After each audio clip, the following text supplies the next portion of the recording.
nós estamos no mês de quê? O que é esse mês de outubro? Da Reforma Protestante. Amém? É o mês da Reforma Protestante. Muita gente não sabe nem o que é isso. Muita gente não sabe o que é isso.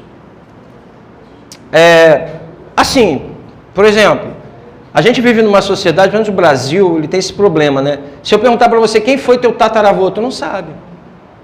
Quem foi seu bisavô? Tu não sabe.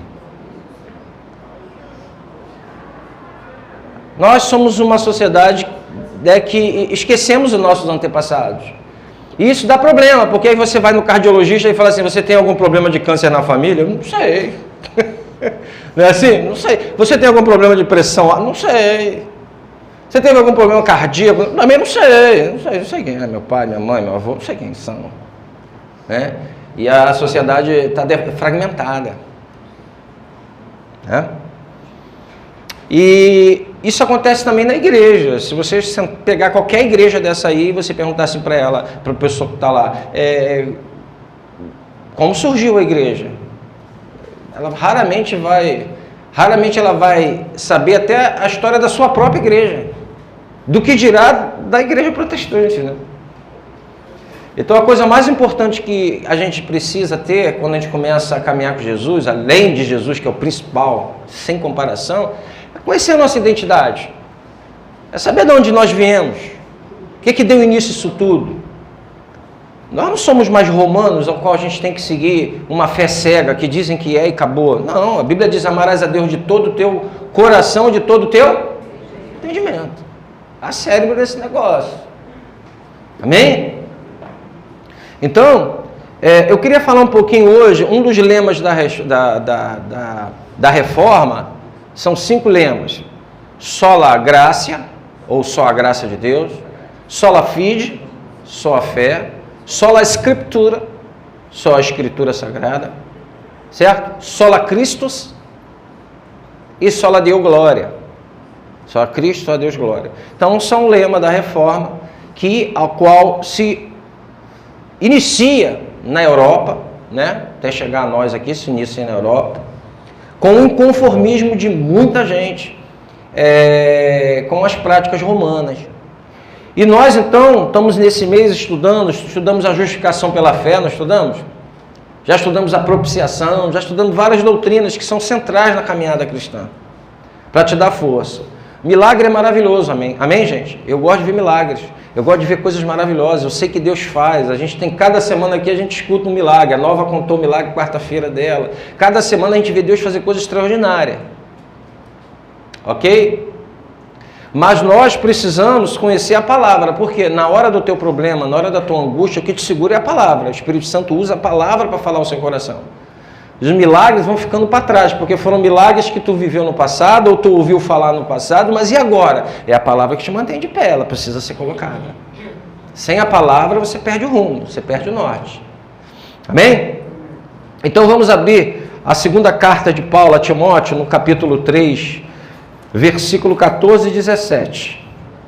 Segunda carta de Paulo ao jovem Timóteo, um jovem aí em torno dos 17 anos, por aí. Segunda carta a Timóteo, capítulo 3, verso 14 e 15. Vou ler, tá? Quem tiver com a NAA, lê comigo, tá? Quanto a você, permaneça naquilo que aprendeu e em que acredita firmemente, sabendo de quem você o aprendeu e que desde a infância você conhece as sagradas letras, que podem torná-lo sábio para salvação pela fé em Cristo Jesus. Toda a Escritura é inspirada por Deus e útil para o ensino, para a repreensão, para a correção, para a educação na justiça, a fim de que o servo de Deus seja perfeito e perfeitamente habilitado para toda obra. Espírito Santo, que o teu poder se manifeste em nosso meio, eu não consigo fazer nada sem o Senhor. Espírito Santo, use a tua palavra que é martelo que esmiuça a penha.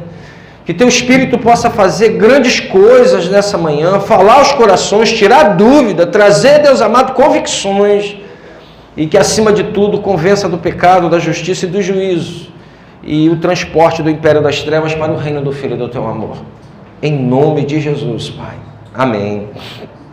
Então, queridos, Paulo aqui escreve a Timóteo, falando para ele o seguinte: você conhece as Sagradas Letras, você conhece as Sagradas Escrituras, a qual, em outro texto a gente vai ver, a sua avó Lloyd e a sua mãe Eunice o ensinou. Olha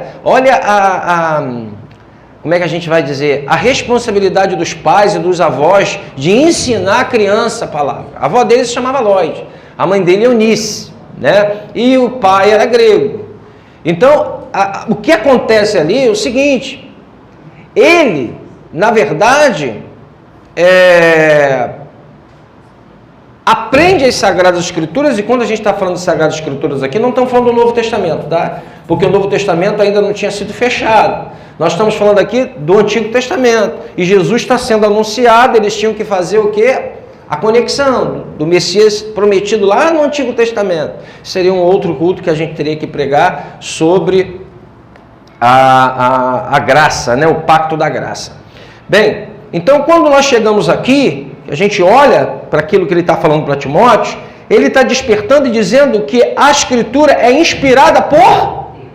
Então a primeira coisa que a gente entende é que as Escrituras não são coisas humanas. Apesar de ter sido escrita pelo humano, ela é inspirada. Ela não é psicografada, tá? Você não abaixa a cabeça e começa a escrever. Não é psicografada. Eles não saem da sua personalidade. Eles estão ali. É uma inspiração, né? É como se viesse uma convicção, uma certeza. São coisas que aconteceram ali, eles estão narrando. Amém? Não há nada de psicografia, há uma inspiração de Deus sobre a vida dos homens. E sabemos que as Escrituras foram escritas no período de 1500 anos. Muita gente acha que essa Bíblia veio caindo assim do céu, né? E aí pousou no seio da igreja. Isso aqui houve muito trabalho, muito sangue derramado, né? Então o Antigo Testamento foi escrito em tal período, passou os 400 anos que a gente chama de período interbíblico, depois o Espírito Santo vem João Batista, né? Que é o precursor de Jesus, Jesus vem, e aí então começa toda a trajetória. Ele não escreve nada, mas os seus apóstolos ou os seus auxiliares, tipo Lucas é um auxiliar de Paulo, né? Eles escrevem e narram o que está acontecendo ali, né? Inspirado. Então, o que Paulo fala para Timóteo que as Santas Escrituras são o quê? Inspirada. E aí a gente encontra um grande problema que eu já tenho falado para vocês aqui, que quando chega o século XVI, é feita então a reforma protestante, porque a igreja, ela havia tirado a Bíblia do centro, amém? Eles começam a dizer o seguinte, que eles fizeram a Bíblia. Não, eles não fizeram a Bíblia. Eles catalogaram a Bíblia. Quando você vai ler Inácio de Antioquia, que é um dos primeiros pais da igreja, a par da igreja a gente chama, aqui, vocês se lembram que os apóstolos morreram, amém? Eles morreram. Então, ficou outros homens depois dos apóstolos, são chamados bispos, e foram considerados pais da igreja. Então, esses bispos que ficaram no lugar dos apóstolos, que eram ordenados por um dos apóstolos, eles então, um deles é Inácio de Antioquia, ele mesmo já vai ter alguns livros do Novo Testamento, muitos deles já estão ali com Inácio de Antioquia, amém? Depois a gente vai estudar que vai surgindo uma série de heresias, o gnosticismo, o montanismo, ok? Que a gente já viu aqui o montanismo, vai surgindo heresias que é necessário fechar o cânon. Tem um cara, um herege chamado Marcion. Marcion começa a fazer o cano dele, pegar vários livros que tem ali e colocar. Pastor de Hermas é um livro quase consagrado, não entra também quando eles começam a copilar os 27 livros do Novo Testamento. Lembrando que os 39 do Antigo Testamento já estão compilados, já estão resolvidos pelos judeus. A gente vai compilar os 27. E esses 27, eles são lidos na igreja, eles já são consagrados na igreja. Pastor de Hermas vai sair porque ele é muito legalista, né? Ele tem muita regra. Então ele não entra quando o concílio se reúne para poder estabelecer qual é o cânon bíblico. E eles vão dizer o seguinte: primeiro, tem que ter sido um livro que tenha apostolicidade, ou seja, tem que ter sido escrito por um dos apóstolos ou de alguém que caminha com os apóstolos. Então Lucas caminha com o apóstolo, ele escreve Lucas, Atos. O livro tem que ter edificado a igreja. Então Lucas, Atos está ali dentro, edificou a igreja. Então eles vão reunindo os livros com essas características, com essas descrições, e então formam os 27 livros do Novo Testamento. Então, a igreja não criou o livro, ela só recebeu o livro, aparou e catalogou e colocou aqui, não fizeram nada. A igreja romana diz que eles criaram a Bíblia. E aí, a tradição da igreja, e quando a gente fala de tradição, a gente não está falando tipo, quando os apóstolos mandam a gente seguir a tradição dos ensinos. Estamos sabendo que a gente está ali, provavelmente, os ensinos do começo, né? Aí você vai seguindo essa tradição. Quem tem uma família já com 20 anos, 30 anos de família, segue a tradição. Isso não quer dizer que você vai seguir a tradição no sentido daquilo que os homens ensinaram, que estão fora das Escrituras Sagradas. Mas a tradição que está junto com a Escritura Sagrada, que tem a ver com a Escritura Sagrada. Mas a igreja romana, infelizmente, passou a seguir as tradições e aí complica. Porque, por exemplo, se você for... E tem muita gente aí... Quem é flamenguista que diz aqui amém? Amém, amém, glória a Deus. Temos poucos aqui, flamenguistas, graças a Deus. Mas tem muito flamenguista aqui que não é praticante. A minha esposa é uma flamenguista praticante. Não é praticante. Se tiver o jogo e tiver um filme, uma série, ela vai ver o filme. Pode ser a final do Flamengo, ela vai ver a série. Mas a liberta ela vai ver. E Iorra também é um flamenguista não praticante, você não pode mexer com ele. É um flamenguista não praticante. Oi, Iorra, ela está falando. Como é que o Vascaíno vai ser praticante? Né? Vamos lá.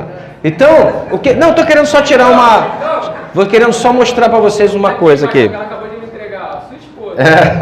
Então, o que acontece? Nós observamos que...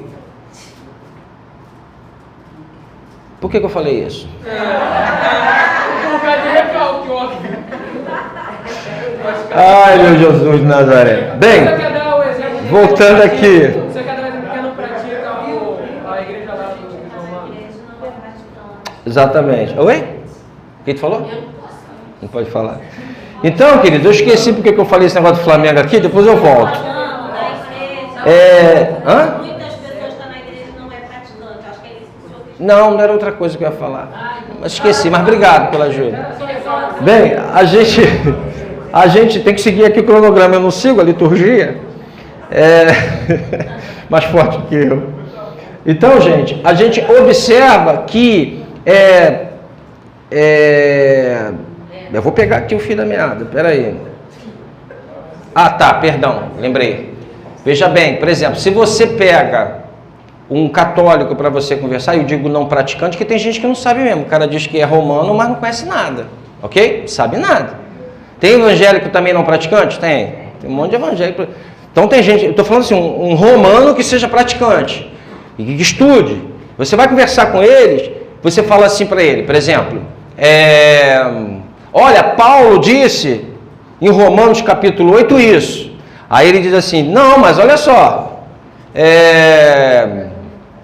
Santo Antônio disse isso no século tal, e Agostinho, ou o próprio Aquino fala isso.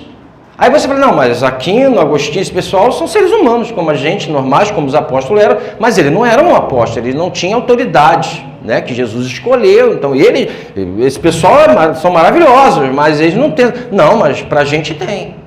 Tá dando para entender? Então não dá para debater, porque a Bíblia para eles falar do que está escrito na Bíblia e falar com o que Tomás de Aquino escreveu, para eles é a mesma coisa, porque o que vale é a tradição. Então a Bíblia está em que lugar?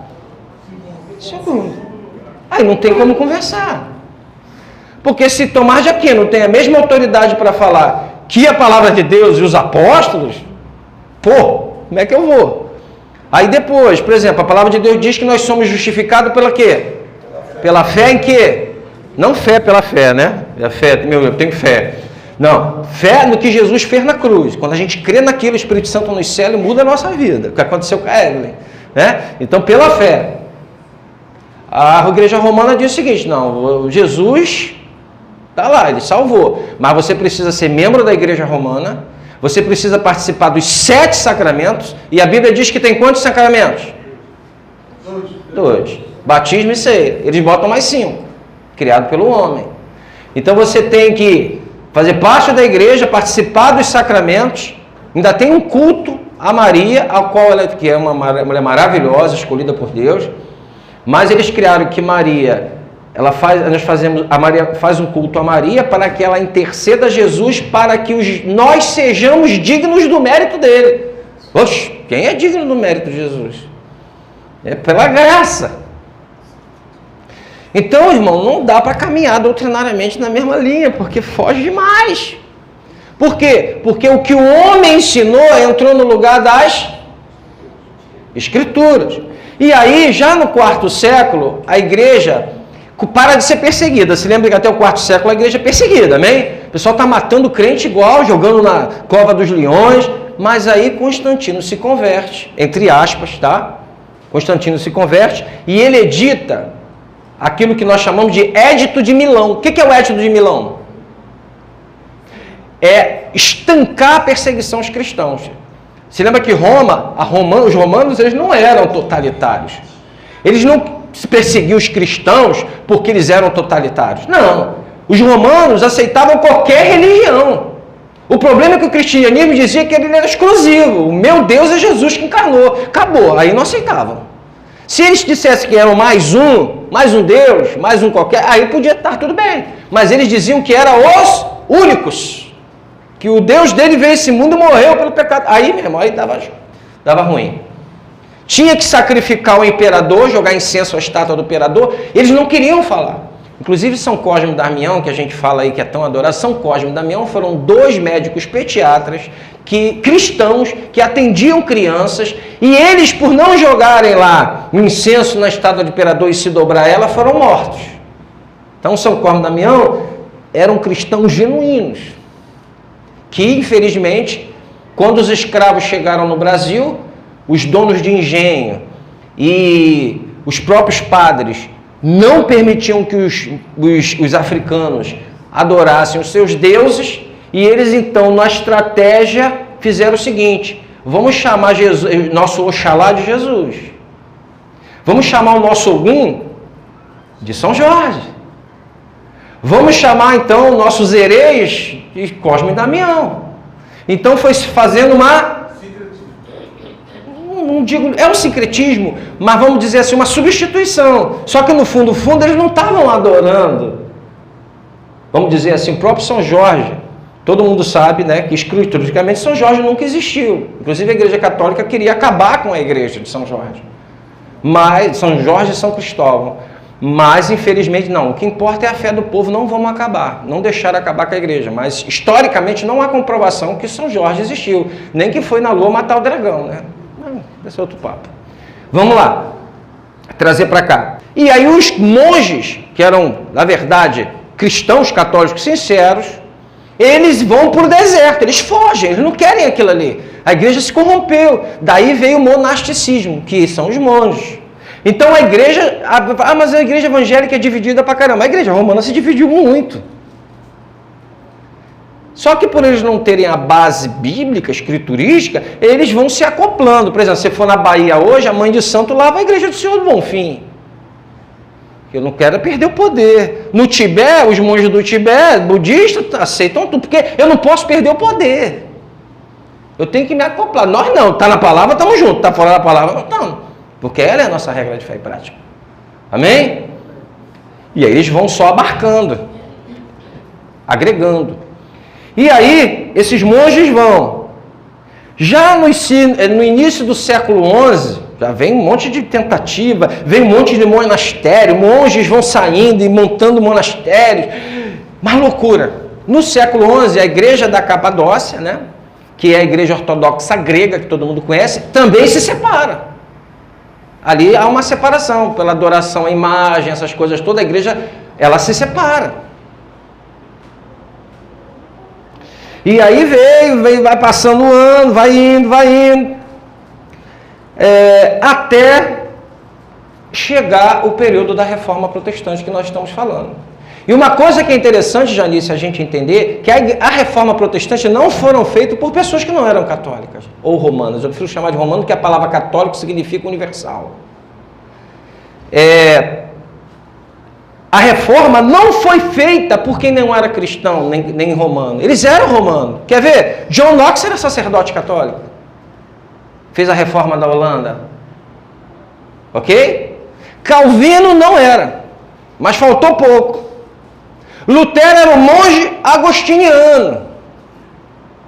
E nós estamos falando no século XVI, porque a reforma se estabelece em 1517. Só que a reforma da igreja já vinha sendo tentativa de ser feita, ó.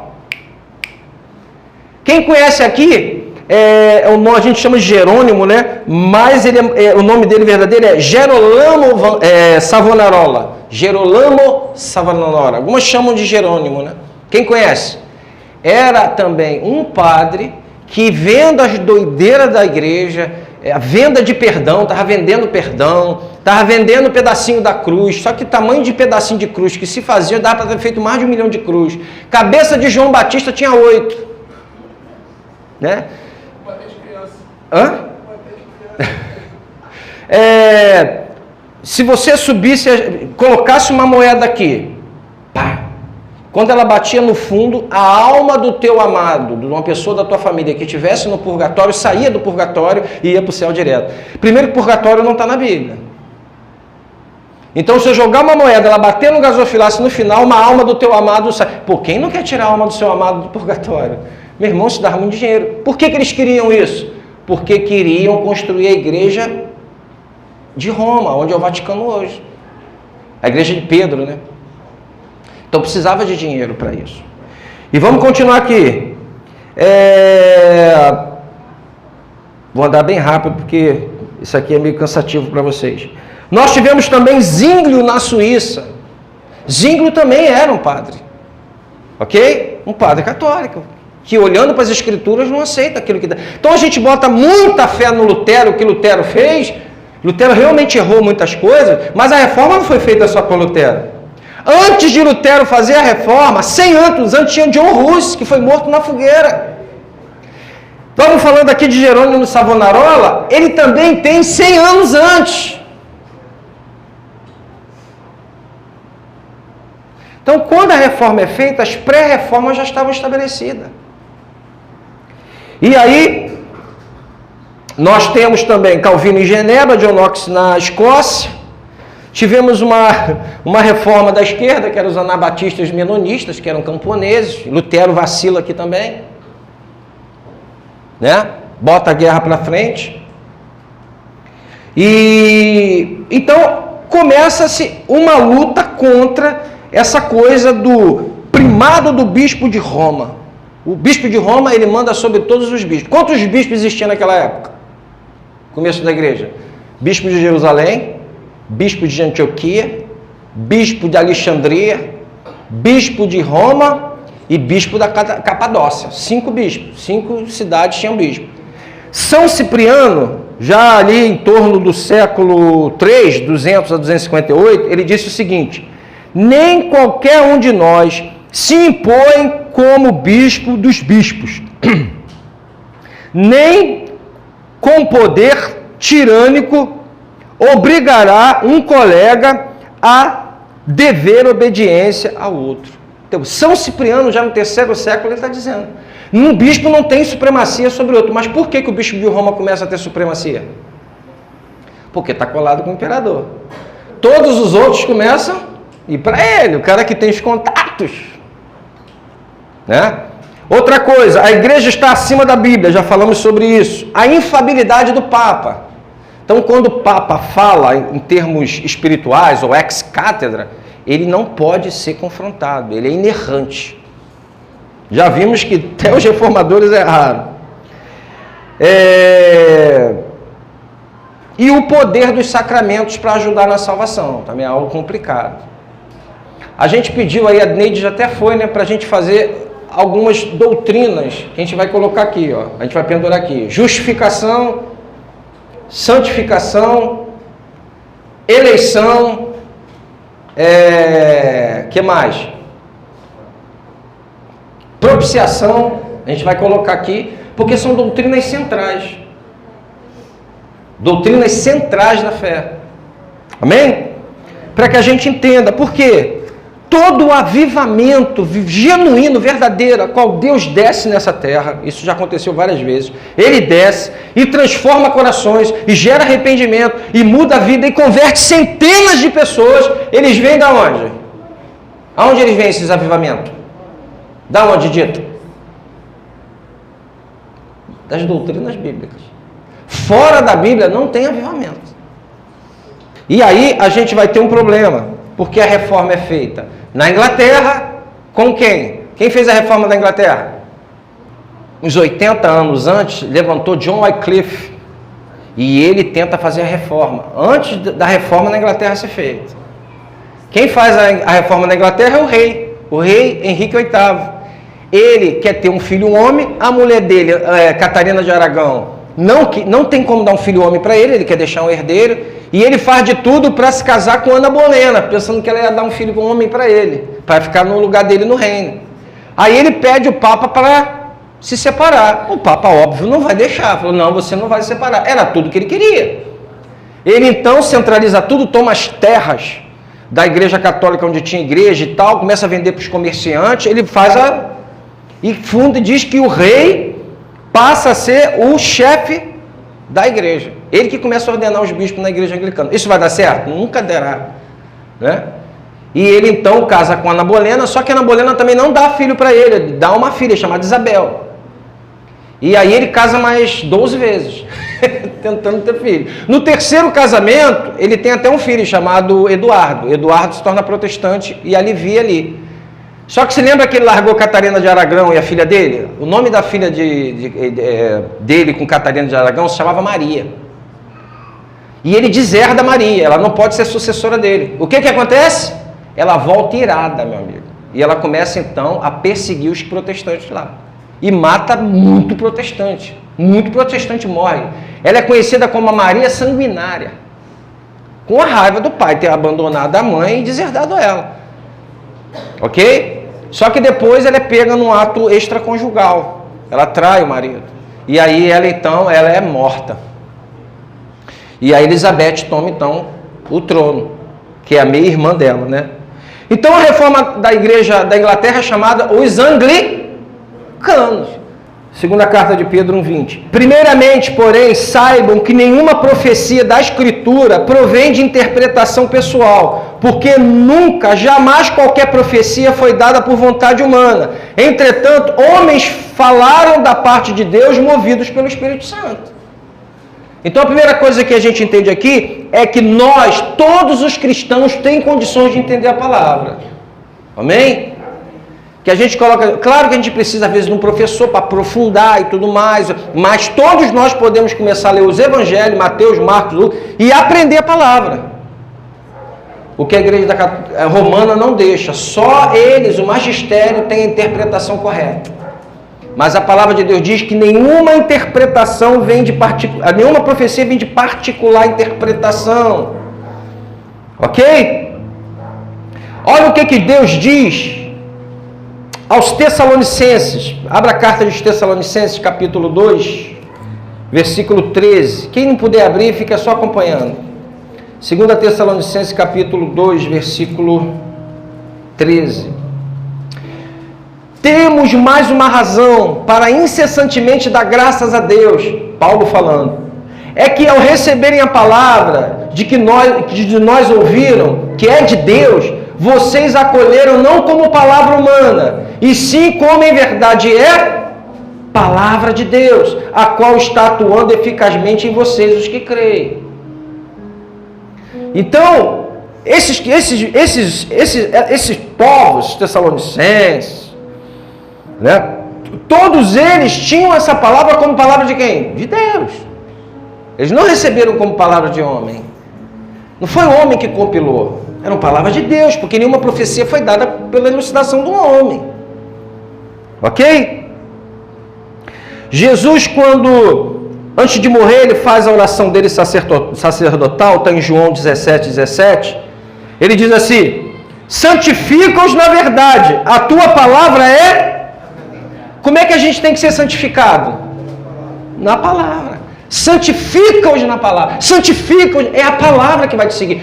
Não me seguem, pelo amor de Deus. Não segue padre, não segue ninguém. É a palavra. Se tudo que eu falar que tiver de acordo com a palavra, diga amém. O que não tiver, não segue. Homem não deve ser seguido. Quem segue é Jesus. A gente tem que honrar nosso pastor, tem que amar o nosso pastor, mas o que é a nossa regra de fé e prática é a palavra, porque ela não é palavra de homem, é a palavra de Deus na nossa vida.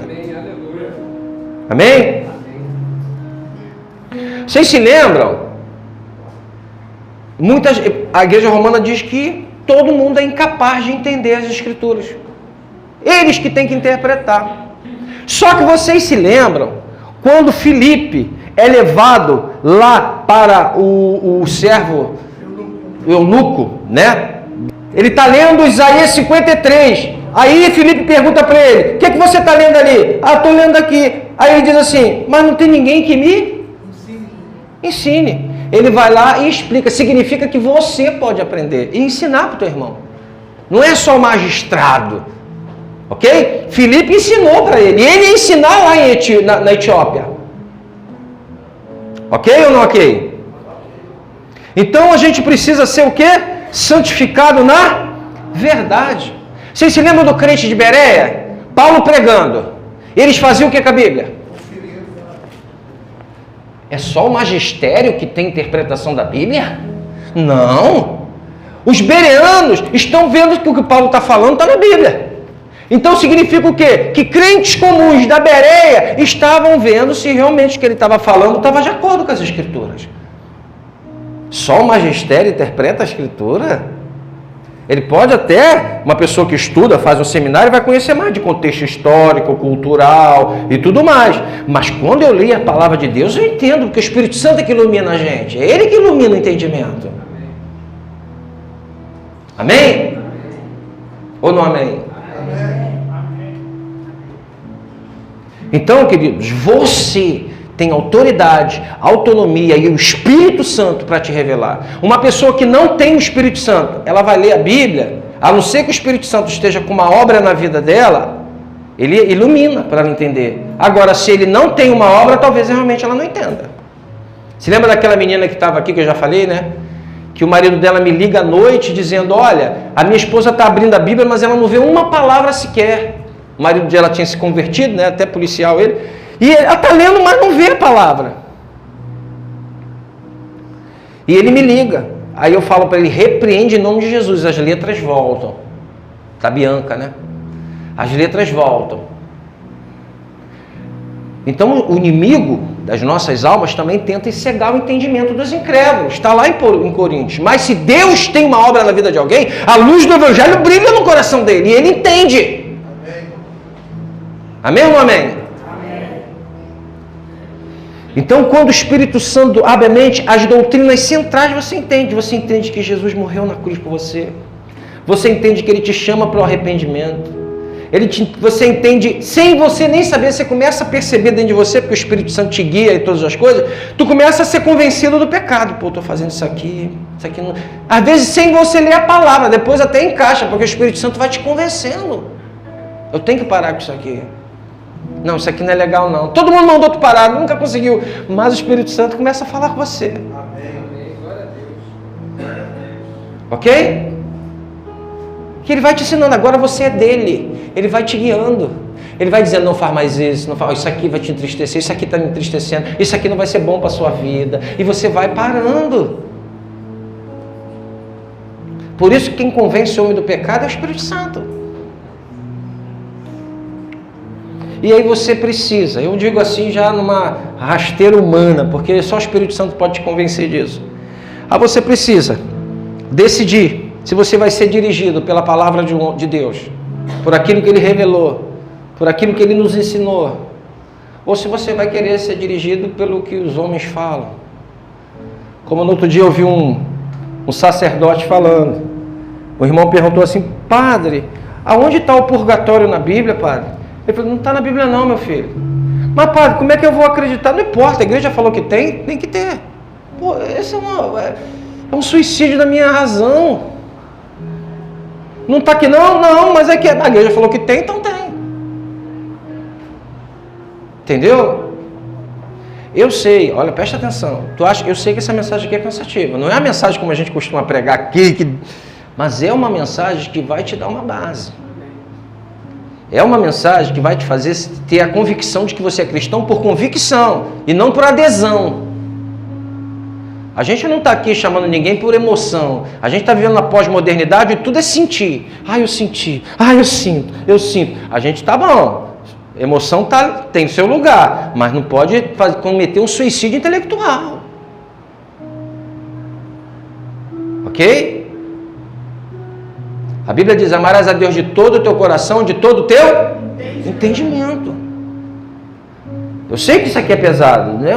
Eu gosto do poder, pastor. Eu gosto de mover. Eu também gosto, pra caramba, mas eu tenho minha responsabilidade de ensinar vocês. De onde vocês surgiram? Por que vocês estão aqui? O que foi a reforma protestante? Pesquisem. Quem foi Zwinglio? Quem foi Lutero? Quem foi Calvino? Por que aconteceu a reforma? E aí vocês vão ver. A igreja protestante é cheia de defeito. A igreja protestante evangélica é cheia de problema. Posso te dizer por que é? É fácil. Por que é? Deixar isso aqui de lado. Porque o que importa é o meu arrepio. É o que eu sinto. Quando isso aqui não governa uma igreja, não entre. Fique em qualquer igreja, mas que a palavra seja o centro. Que o homem seja a personalidade, o grande artista do momento. Não, é a palavra. João Batista disse que ele cresça e eu diminua. A coisa que mais me entristece é quando alguém vem, pastor, o senhor é tão, olha a sua mensagem. É até bom pregar essas aqui que não estimulam ninguém, para acabar. Isso me entristece. O que eu gosto de ouvir é, pastor, Deus falou comigo hoje através de sua mensagem. Pô, pastor, Deus mudou minha vida. Eu não quero aplauso de vocês, eu não quero aplauso de vocês. Se eu quisesse, eu tinha feito teatro de tablado para poder fazer alguma coisa na TV. Não é isso que eu quero. O que eu quero é que Deus nessa igreja seja glorificado. Ele tem a primazia. Ele tem o primeiro lugar. Que eu diminua e ele cresça. Amém? Então é isso. Vocês vão decidir. Ou vocês vão ser guiados por homens ou pela palavra de Deus. Tudo que eu falo aqui, você tem que averiguar. Então a igreja evangélica, você entra muitas das vezes... É 50 minutos de dança de pula-pula e 5 minutos de palavra. Que nem foi trabalhada, orada, estudada para poder pregar. Porque a gente vive numa sociedade do arrepio. Você entra numa igreja e se fala 1 hora de dinheiro e como você vai ficar rico, do que da palavra do Senhor. Você entra numa igreja e a tua ganância é despertada. E a Bíblia diz, não acumuleis tesouros na terra, onde a traça e o ferrugem corrói. Antes acumulai tesouros onde? No céu, onde a traça, o ferrugem e o ladrão também não vai lá. Amém? Amém? Não estou dizendo para ninguém fazer voto de pobreza não, tá? Pelo amor de Deus, é isso que eu estou falando. Mas você não deve viver a sua vida cristã achando que Deus estabeleceu ela para você ser rico. Mas pastor, a palavra de Deus diz que ele era rico e se fez pobre para que nós fôssemos ricos. Tem gente que usa esse texto para pregar.